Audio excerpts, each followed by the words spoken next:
I don't want to be lied to. And I specifically don't want to be lied to by the very people who built careers. And I'm talking here specifically about Kash Patel, Dan Bongino, and many others who now work for the administration, who fed MAGA and the American people and promised them to get to the bottom of this, only to turn their tune immediately upon assuming office, lying before Congress, talking about this is an obvious case of suicide, going on the Joe Rogan podcast, and effectively asking for some level of trust that I don't give to any government official. FBI Director Kash Patel said, if I had this information, don't you think I would release it? No, I don't, because actually your actions now just in the last couple of days only vindicate the idea that this is not only a systematic government cover-up at the highest levels, not only involving sex trafficking, but going all the way up to the top levels of the U.S. intelligence, the Israeli intelligence community, implicating powerful people, billionaires here in the United States, former prime ministers of Israel, our current president, former presidents of the United States, and for them to come out on the very day, or I guess the day before, that the Israeli prime minister is visiting Washington for the third time this year. Why exactly? Can we go over that? Last time I checked, this is a country we do about $52 billion in bilateral trade with, equivocal to like Singapore and Chile. I don't remember the last time the Chilean or Singaporean leaders were in Washington for 3 times in the last 6 months, and to who we give $3.3 billion to. Switzerland. These are all countries I love, by the way. I visited all 3 that I just listed. I love them. Would they serve? And Israel. Yes. I think you went. Did you go to school in Israel? That's right. I did 6 weeks in Israel. It's a great country. I like it a lot, but it's not about that. This is about my country. And so watching this all just get perverted and then used and hijacking our government is just particularly offensive to me, not only just as an American, but I feel particularly not only deceived by the people like the FBI director and the deputy director, Dan Bongino, but the attorney general who went on camera after assuming her office on the White House lawn. These are supposed to mean things, and said thousands of victims. We have the client list. We have the flight logs. She held a little press conference, whatever event with so-called influencers in which she gave them the Epstein files, an infamous photo that was released. It turned out that that binder actually had redacted information in it, which was already public, just to demonstrate how they were turning they're turning the White House effectively into a performative show and making, light of the fact that there are hundreds, if not thousands, of underage victims. And it's just not the victims, it's the fact that it extends to the highest levels of the elite, the transatlantic elite, and possibly even beyond that, from some of the richest men in our country, presidents of the United States, former prime ministers of Israel. We're talking here about Bill Gates, Leon Black, Leslie Wexner, the richest and most powerful people in the world, the Nobel Committee, the scientific, the community, Harvard, MIT, the tentacles through which this operation had its hands in and stretches all the way back to the 1980s. It is one of the most disgusting intelligence operations, I think, in the United States intelligence history, rivaling some of the things, eventually that led to the death of President Kennedy. And the thing is around this time is just like Kennedy, we all know the truth. We know that this document released by the Trump administration is complete bullshit. And I guess that maybe, just like with the Kennedy assassination, they expect us to just get over it in a period of time. And I genuinely think it's incumbent on anybody who was either supportive of the president, any United States citizen, to say no. We demand absolute and total transparency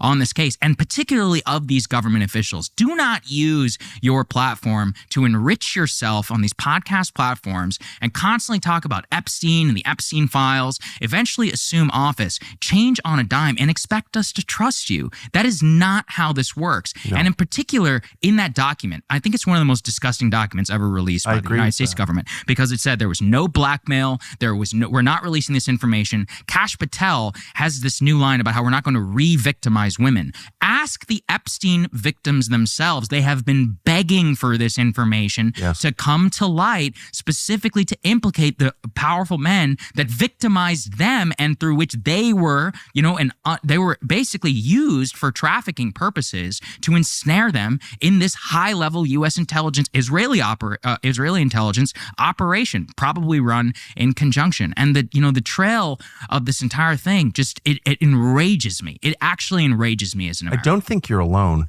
And I do think, as someone who voted for the president, campaigned for the president a lot, I'm not attacking the president, but I think even people who are fully on board with, the bulk of the MAGA agenda are like, this is too much, actually. Yes. I'm saying that with love, and I hope that they're listening, because I think this threatens to blow up the whole thing. But let's just back up a little bit and just pick at some of the inconsistencies here. So you're saying that Pam Bondi said on camera, we have a client list. On the White House lawn. I've seen the client list. Yes. And then yesterday she's saying there's no client list. There's no client list. And there was no systematic blackmail. That actually might be the most preposterous line in the document. But it doesn't make any sense. So they've said that there were thousands of young people, in some cases minors, underage, children, sexually victimized.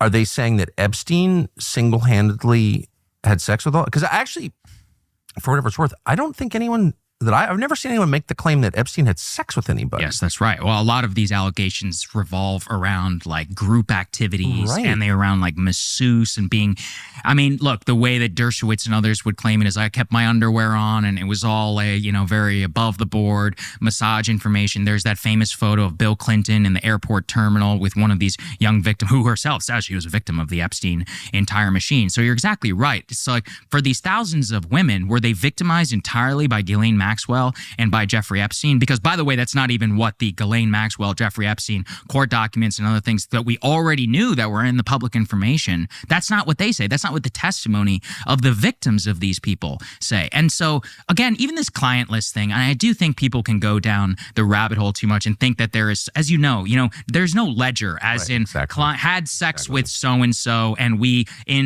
because of that supported Israel. Like, that's not how it works. So the term client list itself is misleading, you're saying? It's misleading because really what we want is a full list of the victims, of the people who flew on the flight logs. But the most important is the money. And I think a lot of people actually miss that in the Epstein story. Jeffrey Epstein came to power largely because he worked at Bear Stearns and effectively was like a high finance money laundering expert. That's effectively what we can learn from his background. That's how he came involved with Leon Black. Leon Black was one of the most powerful men in New York. This is the head of the Apollo Group. He paid him $170 million through various shell corporations for tax advice. And when he was caught doing that, he was said, actually, it wasn't even useful because all the tax advice was actually in the public domain. So what? Leslie Wexner in the 1991, I believe, signed full power of attorney over to Jeffrey Epstein. He was one of the richest men in America. I think he was the richest man in Ohio at that time. Jeffrey Epstein becomes the head of the Wexner Foundation, funnels some $2.5 million to Ehud Barak, the former Israeli prime minister. I'm putting these things out there because I want people to know that the money is an integral part of the operation. And to the extent that the sex trafficking and all of that is linked, they are fused together because they were used primarily by the intelligence community. Both, Epstein was a conduit of high stakes money laundering for things like, not Iran-Contra specifically, but let's say like funneling arms from Israel to Iran. This was also how he met eventually Robert Maxwell and became ensnared with his daughter, Ghislaine Maxwell. The money laundering is actually more key to his intelligence rules. From Israel to Iran? Well, this was a key part of the Maxwell story. Robert Maxwell is a very sketchy character, Ghislaine Maxwell's father. People focus on the tabloid. That's actually not all what I'm interested in. What I'm interested in is the fact that he's this Czechoslovakian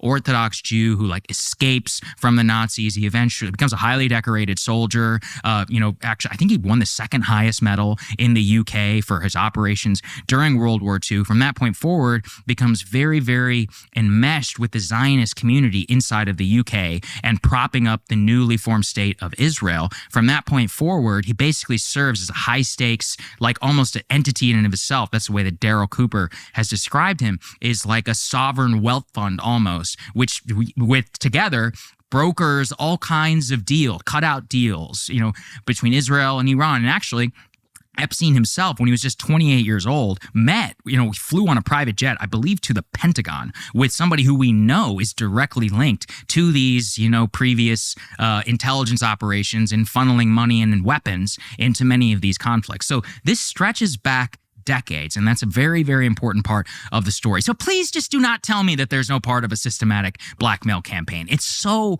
preposterous, and it actually just makes me want to tear my hair out. And I guess the only good news is that, just like with the Kennedy assassination, we do all know the truth. The Kennedy assassination broke this country. I really believe that. I know you do as well. But it broke something even more fundamental and opened up what they called the credibility gap under the Johnson administration, where prior to the 1960s, Americans trusted their government. It was actually a beautiful thing. I mean, it was bad in some ways as well. We were taken advantage of by the Dulles brothers and a lot of other horrible things they were doing in the 1950s. But it was beautiful in the sense of social and of civic trust. Yes. And something was broken with that, with the Kennedy assassination. And then it was extended, of course, into the war in Vietnam. And we've never been the same since. And all the Trump administration, elected on the backs of a lot of these people who want more transparency in government, saw a lot of this corruption, to just turn around and do the same thing. It's just too much. It's too much for me, and I think it's too much for a lot of other people.